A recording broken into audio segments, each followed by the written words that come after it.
Before we get started, this video wouldn't be possible without TV production classes at Jefferson College. These courses are part of the college's new Digital Communications degree program. Students have the opportunity to learn the basics of video production, including videography and editing. Students can also create content in the JCTV Media Studio on campus, where we are recording this video right now. You can learn more about all that by emailing us at jctv@jeffco.edu. Without further ado, let's get started.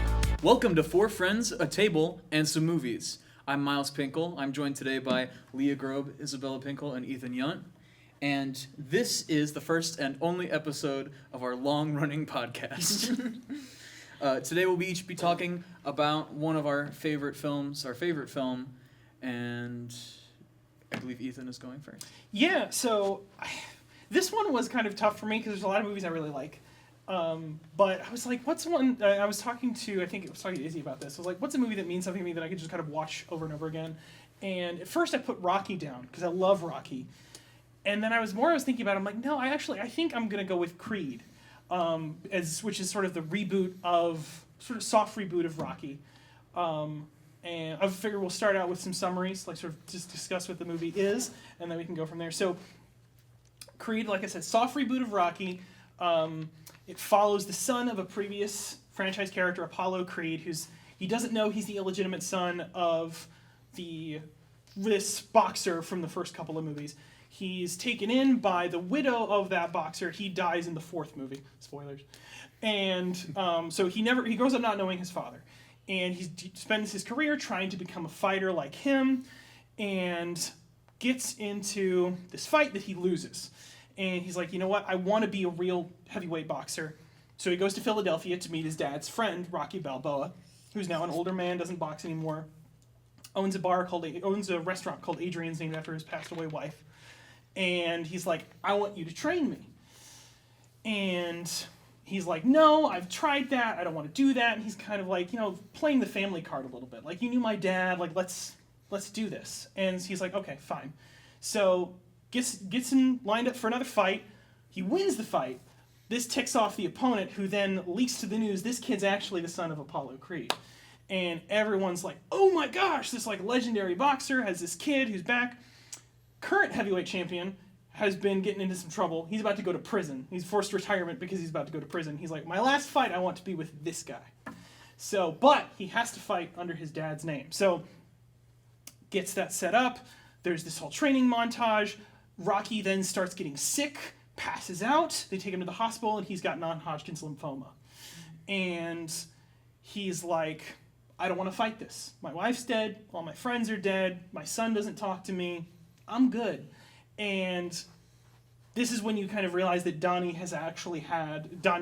Creed has this emotional attachment to Rocky. And he's like, you never really acted like we were family. You're throwing all of this away. Storms off, and basically says, if you don't go to treatment, I'm not going to be in this fight. He's like, fine, I'll do it. Fight happens. It's going on, and the opponent, just meanest right cross you've ever seen in your life, falls down. You think he's maybe not going to get up. And he's having these flashes of his dad. He's remembering his father. He gets up. He's in the corner. One of his eyes is completely swollen shut. And Rocky's like, I'm going to stop the fight. This is a mistake. We never should have done this. And he's like, no, I need to do it. And Rocky goes, why? And he says, because I got to prove it. What? That I'm not a mistake. And he's like, and Rocky just kind of stops for a second. He's like, look, I'm going to fight. I'm going to fight this thing. But if I'm going to fight this thing, you're going to fight this thing. You're going to go out there, and you're going to knock that son of a bitch down. He kind of nods, and he goes, now I want you to say it. And he goes, I'm going to knock that son of a bitch down. He goes, good, I know. You know why? Because you're a Creed, and I love you, kid. And he gets up, cue the Rocky theme, that awesome score, gets up, doesn't quite win. Goes the distance, all 14 rounds, but he loses in the point count. The narrators and the announcer's like, he lost the fight, but he won the night. And you end the movie with Creed and Rocky walking up the steps of the Philadelphia Library, which is that famous shot from Rocky, which is shot from behind, where he's like got his arms up like this. And Rocky's like, I found if you look out there from this view, you can see your whole life. Creed goes, what do you see? Looks pretty good. And Creed's like, I think so too. End the movie. Nice. And to me, first of all, it's the most heterosexual thing that I like by a long shot. There's so many just muscly dudes in this movie. I'm like, straightest movie. I'm not straight enough for this. But it's such a good story. Like all of those movies, and the good ones anyway. There's some bad, really bad Rocky movies, but the best of these stories capture not giving up, found family.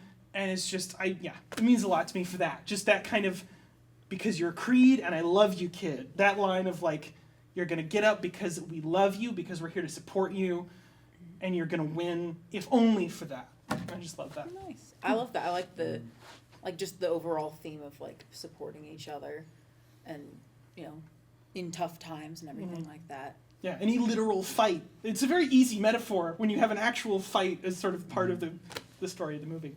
I haven't seen the Rocky movies or Creed. I should.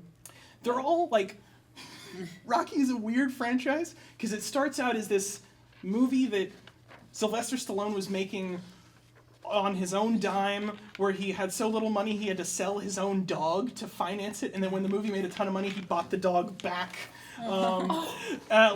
He was he wrote it. He's like, I'm going to direct it and I'm going to star in it. And nobody wanted to sign on to that because he does not look like, a traditionally handsome, square-jawed dude. He kind of looks like a rough and tumble kind of guy, but that's who Rocky is. Mm-hmm. Hey, can I loan you my dog? Right, exactly. So let me do this movie and in return, Fido. Exactly. Fido spelled F-I-G-H-T. Exactly right.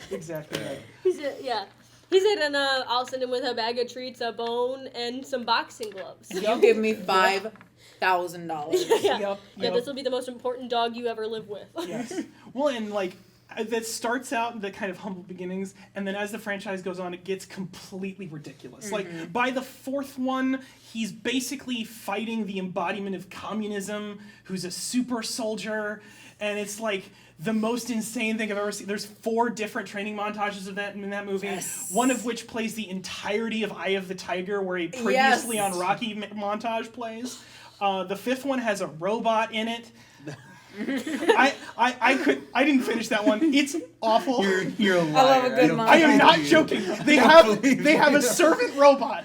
Paulie, his best friend, is like, hey, get the robot over here. It needs to bring me my coffee. Rocky X Transformers. It's amazing. It's like when they made so many Friday the 13th movies. They're just they send him to space. you're gonna have to believe me, but fuck it. Let's make Jason go to space. Yes. Freeze him in carbonite, and it's the most insane thing you've ever seen. Yeah. Call it Saturday the 14th. My favorite is when they run out of ideas and they're like, God, space. Oh, God, we have to do space. Sharks? Sharks in space? Sharks in space. Jaws. And there's a tornado. There's a tornado. Jaws 4D. Yes, exactly. Let's put Zendaya in there. Look at butts and seats. And Tom Holland. Oh. And Timothy Chalamet at the same time. No one will know who's Get all who. of them.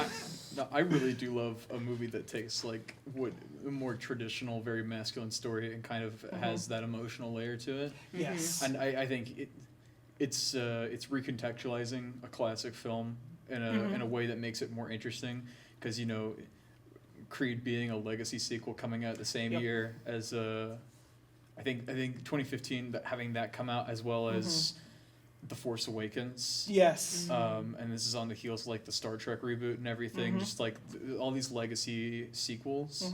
I feel like you could really easily play the same record again, which is very much like what Force Awakens does. But adding a new layer or kind of turning it on its head, I think does something really interesting with it. And then having that emotional narrative helps make it stand out more from, a typical kind of, fighter film that, Well, and even the original Rocky, which is, I think, 77, 79, that is a softer masculinity. He's got that, he's a big buff dude, he's going to go in and have a fight, but he's also, going into this pet store to talk to this girl that he likes, and he's trying to take an interest in turtles because she likes having a turtle, and she's kind of like, I don't really want to talk to you. And I think Creed goes to an even softer, more vulnerable place, because I don't think there's a moment, I mean, there kind of is with Rocky and Adrian where they have a moment of I just want to go the distance, I just want to I don't need to win, I just want to have fought as long and as hard as I can. and that's kind of he wants that. Donnie has the need to be not a mistake. And he needs to, and there's this moment where he's literally shadow boxing his dad. Like there's a projection of his dad's old fight, and you see him like mimicking the punches, like as his dad is like against the wall. That's so raw, man. So it's so good. It's so good. I Creed think- is great. I think those types of movies are just like especially important now, like because we want to tell like a wider variety of stories that aren't just about like these, macho guys. But if you are going to tell a story about guys, it's definitely important to like do it from like a healthy perspective to the best of your abilities. And so really it makes it a homosexual film. I mean, there's definitely that reading, but we can't get into that because Izzy has to go. That's true. Okay, so I did write down my plot synopsis, and bear with me if I do a bad job of explaining it, but here we go. So my movie is The Incredibles. I love this movie. I'm not a person who has favorites. I'm really bad at picking favorites. I only have a favorite color, which is pink. Everything else, I'm like, I like everything. But if I have to pick a favorite movie, I pick The Incredibles because, like, it's so tightly written. There are like no major discernible flaws that at least I can think of, and I don't know. I think it just like set a really good example for a lot of other animated films and films about families and stuff. So.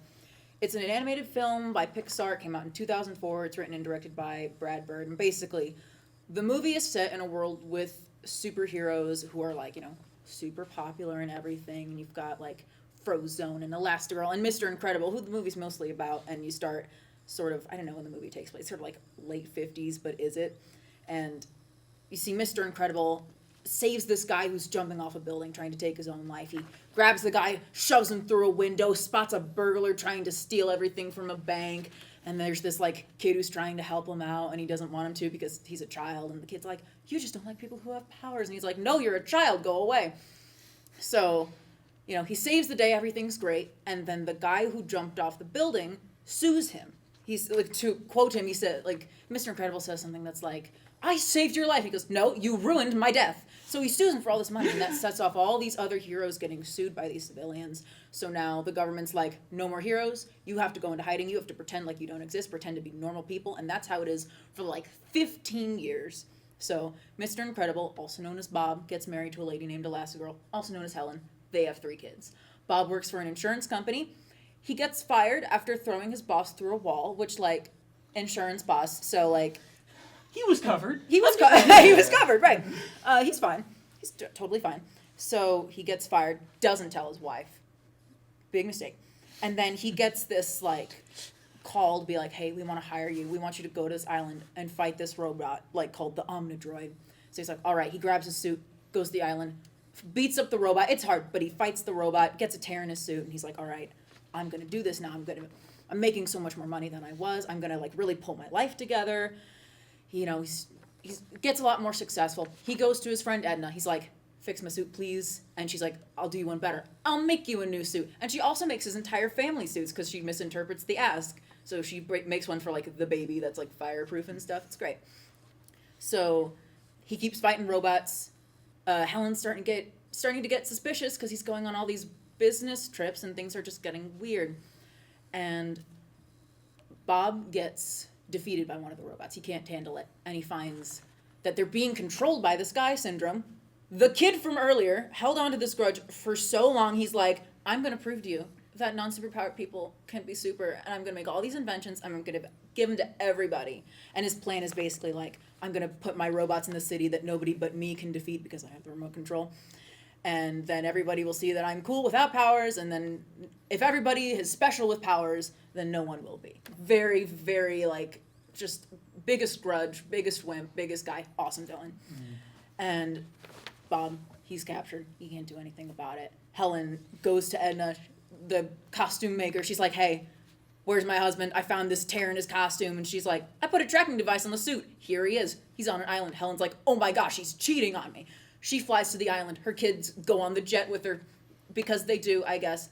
Syndrome sees the jet, knows there are kids in there, shoots down the jet. The kids and the mom, they're fine. They go rescue Bob. Syndrome goes to the city of Metroville, which is the cittiest city name there ever was. Is it called Metroville? It's called Metro. It's called Metroville. I thought you were joking for it because I'm like, It's called Metroville. I live in. I don't disbelieve you. I trust you. It's like I don't know. I just thought of Metro City from I Megamind, know. so I was like, what? Metroville. It's the namiest name. So he goes to Syndrome goes to Metroville. He releases the robots, and he's like, "Everybody, I will save you with my not powers and inventions." The robot like sees the remote control, and the robot's like, "Oh, that's a bad guy." So he takes Syndrome down immediately because Syndrome's a wuss. The family comes back. They save the day. They defeat the robots. Right? They defeat the robots. Everything's fine. They go home. And then Syndrome is in their house with their child, and he's like, "I'm going to take your kid away," because he's that guy. So he starts flying up towards his jet, and then Mr. Incredible throws his wife into the air. She catches the baby. Catches the baby, brings him down. Syndrome's like, "Oh my gosh," and then he gets his cape sucked into the jet turbine of his plane and just dies. And the plane explodes, destroys their house, and everything's fine. That was totally wicked. And Yeah. it was totally wicked. The ending just feels And like the another movie? lawsuit. Yeah. And then the movie ends. Well, there's a small epilogue where like a big villain comes back and it sets up the sequel and everything. I love this movie. It's so The great. Incredibles is so good. It's so great. I wrote down the reasons that I like I don't like it, that which you I'll. dismissed the Underminer so Yeah. quickly. I know. I didn't mention Frozone. I didn't mention. I was banking on you mentioning Frozen. He's I always know. beneath you, but there's No, nothing beneath There's him. nothing beneath me. He declares war on peace and happiness. That's the thing. Yeah. There's so much stuff in this movie that I was like, all right, I gotta like trim this down as much as possible. So I love this movie. First things, it's like the pacing and the structure is perfect. There's not a second that's wasted. There's not a scene that doesn't feel important. Anything that isn't directly forwarding the plot is just to give you like that extra character flavor. Like at the beginning of the movie, they're doing all these like they're showing these old interviews with Frozone and Elastigirl and Mr. Incredible, and they're talking about saving the day and everything, and it's great. And he gives you this like awesome context for what it would have been like to see those heroes. There's a Yeah. conversation that Frozone and Mr. Incredible have in the car where Frozone's ranting to him about this guy he fought once. He's like, and he just kept monologuing. He's got me on a platter and he won't shut up. Yes. And I love how the movie takes like, you know, the superhero premise and it's like, all right, what is this truly going to look like in real life? If there were superheroes, what are the laws going to be around? It's like, they'd probably be outlawed. People don't like people who are trying to save each other. Oh no. It's Oh, escaped. no. It's escaped. And I think it's such a smart way of looking at it and looking at this is how it's going to look like if you're truly trying to keep your identity secret and everything like that. It's so smart. And it talks up to its audience. It's an animated film. It's a Pixar Disney thing. But it's not going to treat your audience like there's kids in there. It's treating it like they're adults. The only thing that's kiddie about it is that it's superheroes, right? Yeah. Well, and the way that Bob and Helen talk to each other is as you watch that movie as a kid and you're like, oh, okay, this is like the least interesting part. It's Right. like the couple domestic argument. And as an adult, you go back and watch and you're like, oh my gosh, these are like three-dimensional people. You understand her Right. perspective. Like, why aren't you talking to me? You're not communicating to me. Right, it doesn't really hit you. Like, Helen thinks that Bob is cheating on her. Yes. And it's like, she's fully going through that. And she's like, I'm going to go there and I'm going to kill him. You can really tell that like a lot of time was probably spent in the recording booth and it was just Brad directing the two lead actors just at the same time.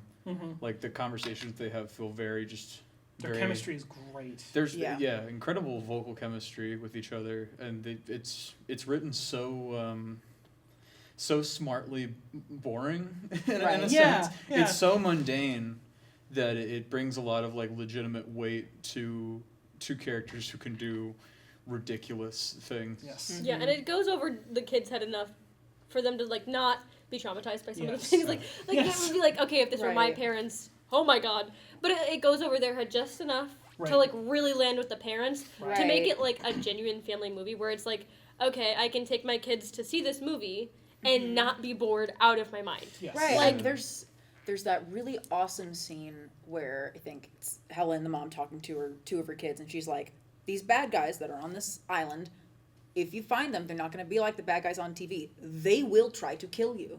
and she's having that like serious conversation. So like, if you're a kid, like you might not really be hearing it, but if you're an adult in the theater, you're like, oh my gosh, like I've had those conversations with my children. right. I've had these Like, not with those stakes. right. Yeah, It's like yeah. I've had to have these talks with like, you're not safe. The world's a scary place. Don't freak out. You're fine. Yeah. You could tell that like Brad Bird, I mean, and beyond the fact that the four are very, very clearly visually inspired a lot by Stanley and Jack Kirby's Fantastic Four, but also I think there's a lot of inspiration from John Byrne was a writer on Fantastic Four. His era delved a fair amount into like Reed and Sue's relationship and some of their issues, and and Fantastic Four's always been talking about the Thing as a character and like his like body dysmorphia with being made of rocks, Right. So it's taking clear inspiration from that and other comic books of the time, but it does a really good job at like creating that strong narrative while also adding all of these layers that make it would have been an interesting narrative without having any superpowers, but adding that element on, and it's probably like the best deconstruction of like realistic superheroes besides like maybe Unbreakable or like Kingdom Come. Like Yeah. it's Well, and I mean, to your point about the Fantastic Four, the Underminer is just the Mole Man. Oh, like, yeah. It's the same character. Yeah. for the longest time I figured the Underminer was going to be the only adaptation of the Mole Man. Right. When we never- watched First Steps, I was like, oh, it's the Underminer. Right, he's here. He finally got his day in court. But the last thing that I just felt with the movie was like just the character writing itself feels so, I don't know, so special, and the way that they consider the characters and their powers and how their powers like relate to their personalities, with how like Bob wants to be the best, he wants to be the strongest, he wants to support his family, and he has super strength. Elastigirl, she's a mom, she's being stretched in all these different directions. It's like the scene with her kids, where she's like, her arms are wrapping around the table, she's being stretched. Then you've got Dash, who's this like hyperactive kid who's run really fast. Violet, who's very like this very socially awkward, quiet girl. She's got like the Susan Storm. Susan Storm powers. Like, I want to make myself invisible, I want to shield myself. And I think it's such a smart way of doing things. Even the baby has no concrete powers, he just has all the powers, and it's because he's a baby, he hasn't formed a personality yet. So I think There's lots of symbolism like sprinkled throughout it's the movie. so well done, and I just like the way every character interacts with each other, these little subtle things, like the way Syndrome talks to Mirage, his assistant, is like you can just see this like hint of this weird power dynamic happening between them, and it's a very, very, I love the movie. I can't think of like a big flaw with it, which I know is crazy to say. Like every movie has flaws, but like I can't think of a big one at least. Yeah, like I think it's one of those movies, like for me, like Fellowship of the Ring or Back to the Future, where like you can hear criticism that people make about the movie, but like nothing anyone can say can bring the movie Exactly. down. Yep. 100%. Yeah, and I think it might also be the only film that all four of us have seen that we're talking about today. I think so. I think so. Maybe so. Yeah. Speaking of which, Leah, do you wanna? Yeah, go ahead. into the movie? Yeah, go for Yes. My movie of choice was The Hunger Games. Love it. I saw it for the first time, like really, without being like a child, not knowing what I was watching, as you do with when I was in high school, I watched it for like an English class, and I was like, I knew I had seen it like as a kid, and I watched it for the first time, and I was like, just like shocked. I was like, oh my god, like this has just been like sitting as a DVD on my shelf, like what? But I just fell in love with it. Like it takes place in this like futuristic dystopian America where like everything's divided up into these 12 districts. Florida doesn't exist anymore.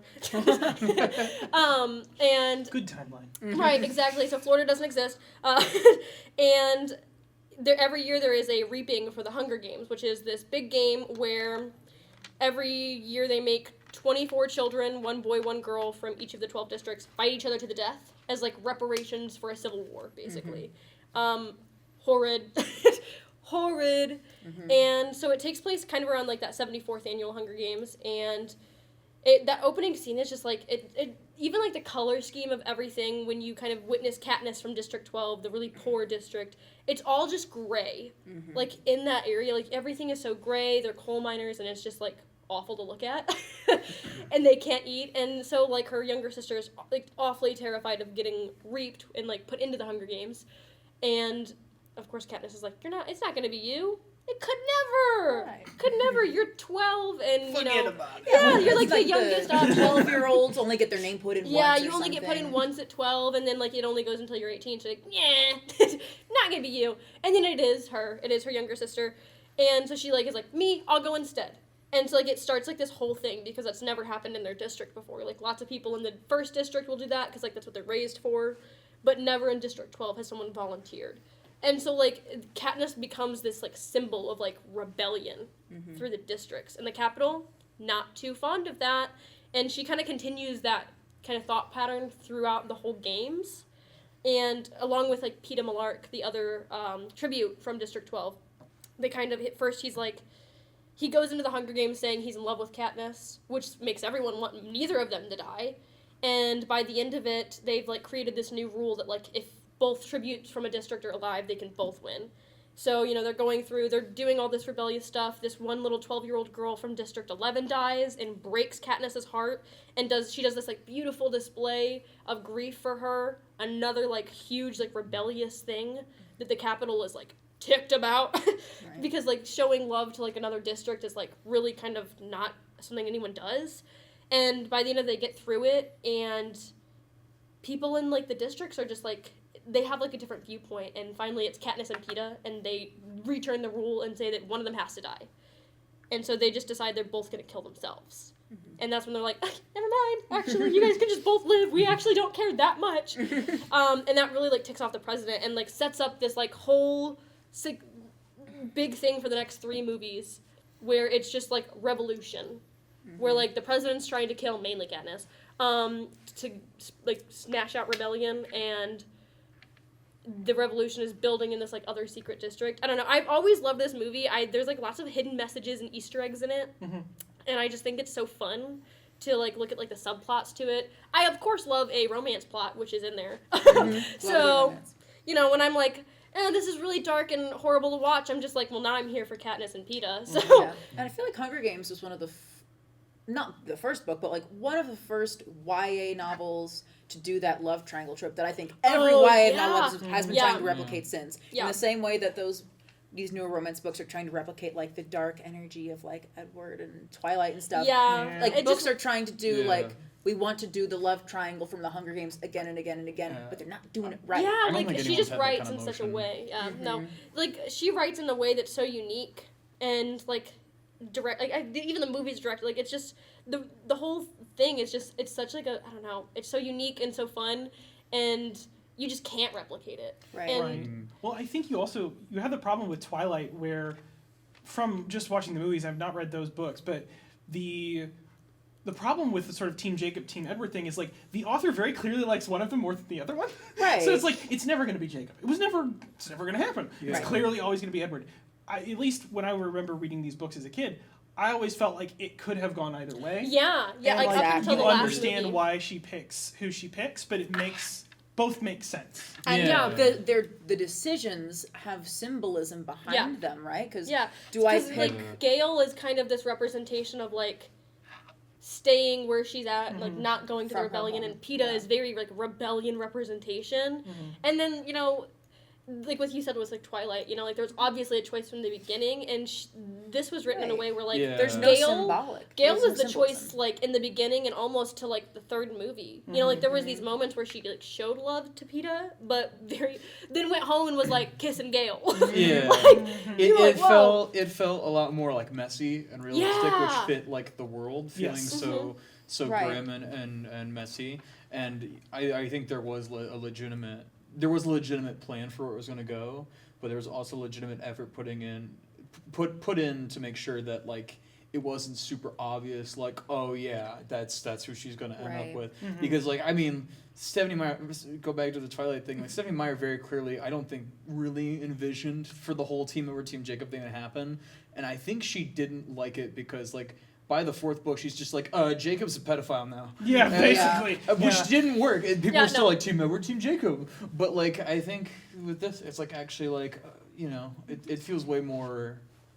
There's like, a reason it's for it. uncomfortably real. Yeah. And then there's an Because- element of tragedy at the end when the choice is made. Right. because it's the very real, like, these are two real people that you Yeah, have to choose and like between. the choice comes down to almost like What do you Gail's believe? involved in her younger sister that she like risked her life to save dying. Like he like very Right. much so aided in her death and like destroyed everything she felt for him in that way. She's like, I just put my life on the line for the past 2 years to keep that girl alive, and you just went out and exploded her. Right. So Her choice means more than, oh, this guy's pretty, but this guy's pretty too. Her choice is, this is who I am going to be. which Yeah. is Which is so much more compelling. yeah, and So it's good. roped in like the trauma that her and Peta experienced together Yes. as well. Yeah, good. 100%. Real quick, what time is it? Because I feel like it's almost 4 before. 4 till. Do you Yeah. need to go? Oh, it's fine. It's She'll be fine? Yeah. Yeah. Oh, okay, cool. Yeah. We can cut that. Yeah. We won't cut it. It's This staying is in. real. It's You're staying gonna see, in the edit. You see You're this? gonna see me You pick see up this the bottle lid. cap? You see this bottle cap? You seeing this shit? You're gonna see Miles this? save You my see ass this with a Home bottle Alone cap. Yeah. This is the most realistic podcast I'm you've ever throwing. seen. Yeah. Yeah. You see this? You see this? Yeah. Yeah. Solidarity. And now I feel better about it. Now I feel better. Throw your lid, Leah. Yeah. Yeah, guys, we're all rebelling like the Hunger Games. Gosh, that has airtime to it. Goodness. I really hope I don't spill this now. I'm wearing a white skirt. Gonna. I threw yours away first. Oh, God. Oh my word. Anyways. So Whiplash. Yeah, so how about we introduce Miles and Yes. Hi. So yes, Miles, you actually what was the movie you were coming in to talk about? My film is Meet Dave, which is an Eddie Murphy comedy from 2008. Meet Dave is a movie about 50 Wait, Eddie no, Murphys. no. Who are all Is this a inside bit? one big Eddie Murphy. Is this a bit? What if I lied to you guys and I talked about Meet Dave? I was so excited for you to oblige. I was like, yes, please. I'm going to talk about Nabonga. No, Nabonga is we a can't movie talk about Nabonga. We Yeah. can't from talk about 1944. No. I'm down for it to be an Abanga conversation. Yeah. Okay. We'll talk about Nabonga later. My movie is Whiplash, which came out in 2014. It is a lot of people mistake it as the first feature by Damien Chazelle. He actually made a film before that, which I believe is Guy Madeline Sit on a Park Bench. Yep. And I have not seen that, but I've heard it's good. But it is Whiplash is like the first major success for Damien Chazelle as a filmmaker, who would then go on to make La La Land, First Man, and then most recently Babylon, which then put him, unfortunately, in like director jail because it did badly because of the pandemic. But he's coming back next year with a new movie, which I'm very excited about. Whiplash, in my opinion, is maybe the best film of the 2010s. I think it's up there in contention with films like The Social Network for just how much it speaks to modern culture. I think Whiplash has aged in a really interesting way, especially in like the last 2 years. I think has really gained a new meaning in some ways. But Whiplash is a film about. I'm gonna look at the camera for a second. Whiplash is a film about a young college student who is at a music college, and it's Andrew Neiman, and he is a young aspiring jazz drummer, and just trying to become one of the greats, but he's kind of not active in it. And you see it in the opening scene where he is like it cold opens on him in a practice room at college playing the drums, and he's kind of slowly getting into it when a professor there walks in on him, who Neiman knows because is Terrence Fletcher, who's very infamous and kind of secretive at the college, and he has him play a little bit for him, and then he abruptly leaves the door at just like his moment's gone. And throughout the opening of the film, you get to acquainted with Andrew Neiman's life. You see him hanging out with his dad, who he kind of has a awkward relationship with. Like, he's not really been super open with his dad.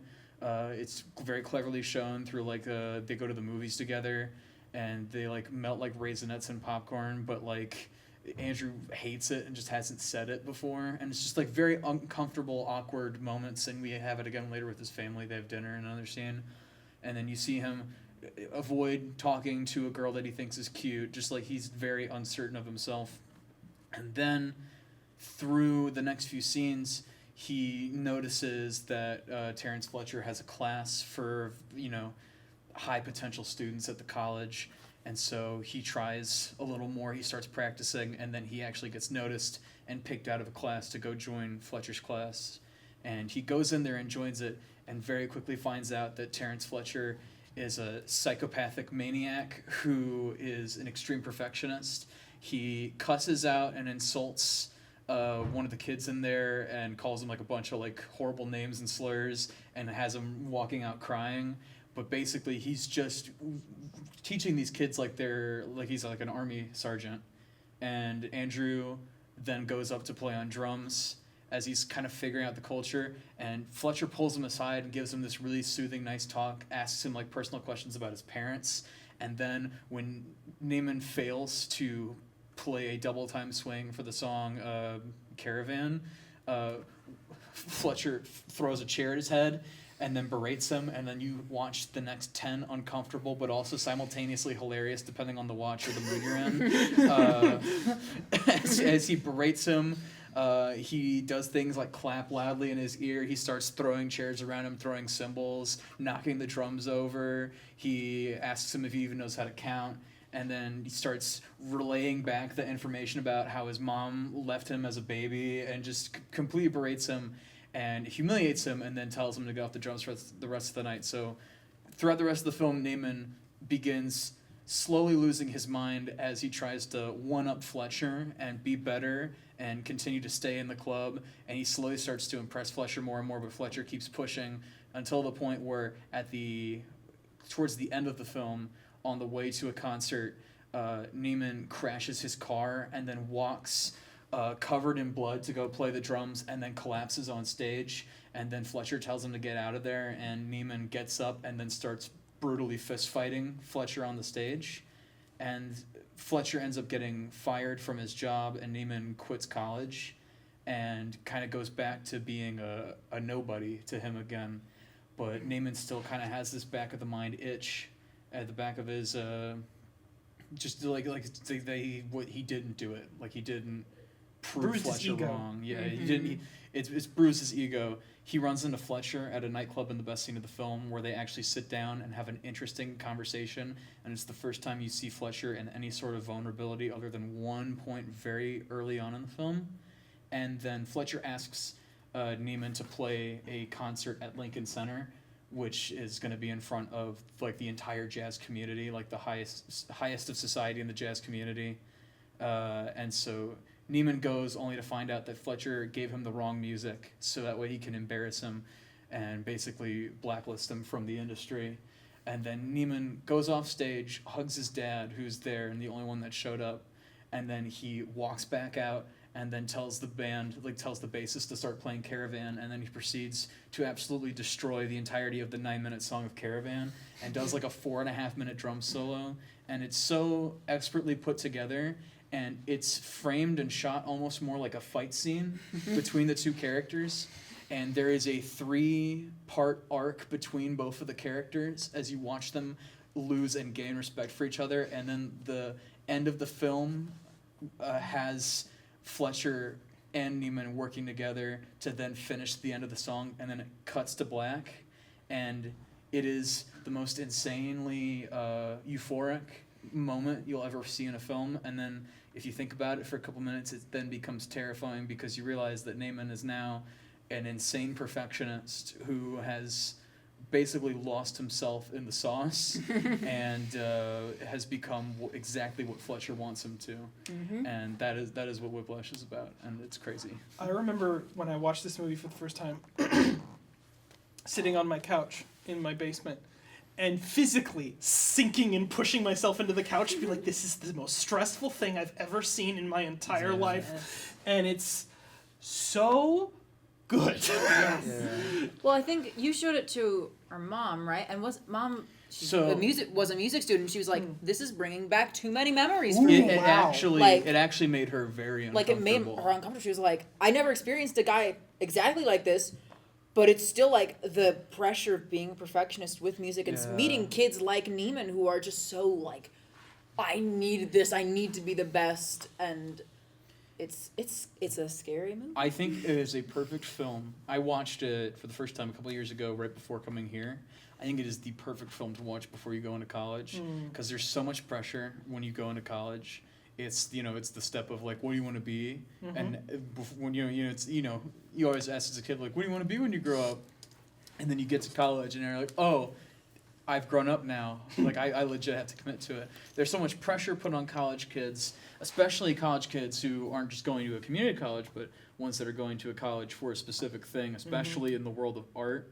So as someone, because I'm going to college for film, just in these competitive scenes that are so heavily based on artistic merit, and there's so many perfectionists in the industry and in the communities just surrounding it, and even in stuff that's not related to art. But I think it is the perfect film to watch before you go to college, because it's a great warning of traps that you can fall into. I think both of the characters, Naaman and Fletcher, offer very interesting perspectives on people and how they view art and how they treat themselves in the process, because you watch Naaman fall down this slide, because at first Naaman kind of acts like Fletcher is crazy. He's like hurt and like destroyed after that first night, but he feels this rage and this sense to like prove himself, and slowly starts trying to fight fire with fire. And eventually, as the film goes on, Naaman becomes less quiet and becomes abrasive and loud and hateful. He that girl that he found cute after his first success in the film, I actually didn't mention, after the first success he has, he plays a concert towards the beginning of the film at the end of the first act, and Fletcher gains some respect for him. He's like, okay, maybe this kid's going somewhere. Naaman now suddenly feels on top of the world, and then breaks up with this girl that he asked out, saying that he won't have time for her because he's going to become one of the best drummers in the world. It's the most mean thing I've seen someone say. It like it is brutally uncomfortable. Yes. Well, fun fact, by the way, I believe the girl that he asks out is Melissa Benoist to play Supergirl on the Supergirl TV show. Yes, it is. Yeah. Yes, she is. Oh, and by the way, Andrew Naaman is played by Miles Teller, and Terrence Fletcher is played by J.K. Simmons, who did such a good job that he got an Academy Award for Best Supporting Actor. The film was up for Best Picture, but it lost to The Theory of Everything somehow. The Oscars are so scuffed, dude. Once in a while, I'm like, okay, you got that one right. But, right. But as for Fletcher, a lot of Fletcher's characterization comes from the last scene he really has to talk with Naaman, which is in this jazz club. Naaman stumbles upon him by accident, and he sees Fletcher just playing jazz, and he hasn't seen him play before. And then they sit down in this booth, and it's really uncomfortable because Naaman isn't sure if Fletcher really knows that he got reported by him to Schaefer University. Right, he does report him. And so they have this back and forth, and Fletcher starts talking to Naaman about why he did the things that he did and why he was building these perfectionists, because it talks about how jazz was dying, especially at the time. I think now jazz is kind of coming back into more of the public eye again, with artists like Leah, who've recently become very popular. But especially in like 2014, like jazz was nowhere near what it was in like the 60s and 70s. Sure. And so Fletcher's regaling Miles with stories about these jazz musicians. He talks about Charlie Parker, and a lot of the film is based off of this infamous story that Charlie Parker had a cymbal thrown at his head, and that's what made him lock in and become Bird, which was his nickname. And there's all these stories of different jazz drummers that are mentioned throughout the film, and different musicians. And a lot of them specifically are musicians that famously had insane work ethics and died young and died of drug overdoses, or just lost themselves in their careers. And so it's all these warning signs that Miles keeps getting, but he isn't listening to like any of them. He's just listening to they were the best part. Yeah. Right. And Fletcher's goading him into it, which I think the film has now kind of an extra layer to it because of a lot of criticism of modern extreme masculinity that you see with a lot of grifters. a lot of people who influence young men and how they should treat themselves, how they should treat their bodies, their work ethics. Everything's a grind, you know. And so I think Whiplash is a really good, strong warning about the dangers of falling down those rabbit holes and destroying yourself for what you see as success. Yeah. Well, and I think the way the movie really speaks to that is with Andrew's relationship with his father, where you get this sort of underlying disgust he has for his dad. Because his dad's like, oh, I read books and I'm not like that fit, but I'm like happy and I'm content and I'm married and I'm good. I don't really need anything more than this. He's happy with the life that he has, and he can't stand that. He looks at this as like, this is failure. In his mind, what you have, what you're happy with, you shouldn't be happy with. And so when he has that moment of going and hugging his dad, and then his dad's like, you don't have to go back out there. He never for 1 second crosses his mind that he can't go back out there. Right. He has, in his mind, his abuser has trained him to put success and performance above everything else. And you're right, it changes him into a clone of Fletcher. Yeah. And it maybe it makes him an incredible drummer, and it totally destroys the human being underneath. Yeah, that's why I love that you don't know what happens after that point in the film. It's just, it's over. Yeah. You don't know what becomes of him, but it's just assumed that he... Well, and it is over, Yeah, right? Like, it's over. regardless of what happens next. Like, yeah, Neiman's life is over. Yeah. He is jazz. He has become jazz. Yes. Yeah. Like, Exactly. it's over for him. Destroyer of beats. Destroyer of Beats, owner of Swing. Well, it's like I haven't seen the show, but like the famous ending of The Sopranos, where it like famously cuts to black in the middle of the song, like that whole ending is, it doesn't matter what happens next because he's still committed to being this mafioso. It doesn't matter if he just has a normal dinner with his family or if he's just gotten shot. What matters is that he has chosen that regardless of the consequences, this is what I want. Right. And that's kind of what Neiman is doing. It's like, I don't care that this costs me family, love, actual human relationships with other people. I want this. Right. I think I've seen, not frequently, but I've seen some people talking about the movie where they read it, they interpret it in a way where it's like, they maybe feel like the movie is kind of encouraging, like, the extreme work ethic. And I think all I can see when I watch the movie is like the biggest red flag warning label of like, oh my gosh, don't do this. It's okay to be okay at something. Like, please, like I think the scene I remember the most viscerally is the one where he like gets in a car accident and he's bleeding. People are like, are you okay? And he's like, no, I have to jazz. Yeah. Yes. It's. Ugh. I'll bleed out on stage. It's fine, guys. But Right. I think that there are two lines, one from each of the main characters, that summarize the film perfectly. There's a scene halfway through where it's the last scene that Neiman spends any time with his family for more than a second, and he's getting into an argument with his family, with his brothers and his uncle and his dad and his mom, and his dad at one point says like, is that what success is to you?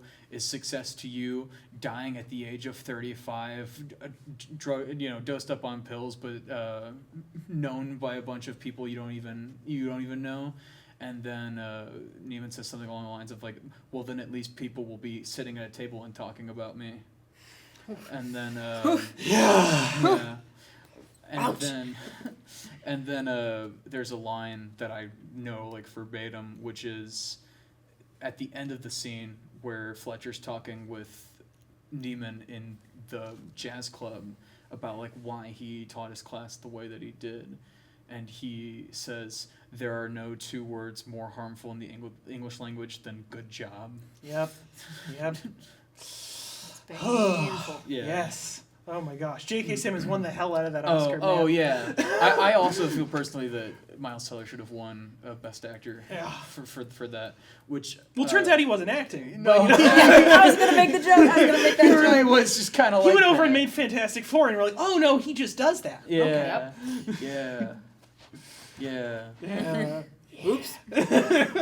Playing himself. But I think Whiplash is like like one of the greatest films ever made. I will take umbrage with one of the best movies of the 2010s. I will fight you on that. But Ooh. I do love Ooh. Whiplash. But I Yeah. think I would say probably there's like There Will Be Blood. I think I would probably go higher on that. Well, I consider that or No Country. 2000s.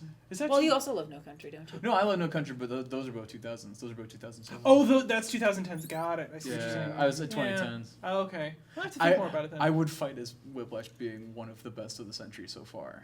Oh, it's up there. I think it's in conversation. Yeah, for- definitely. But yeah, I would say Social Network's up there. I love Social Network. Yeah. Social Network. That so could have fun. also I almost talked about that movie. I think frequently about the line that his freshly ex-girlfriend says to him at the beginning of the movie, Oh, where she said, have fun making your video game. so not that one. The line where she says, Mark, you're gonna go through the rest of your life thinking that people don't want to be around you because you're a geek. I promise you, from the bottom of my heart, that's not true. It's because you're an asshole. I think so many people good. right now need that line thrown in their face. Oh yeah. Oh yeah. Yeah. And I'm one of them. And with that, thank you for joining us on Four Friends, a Table, and Some Movies, the first and only episode of our long-running podcast. I've been Ethan, I'm Izzy.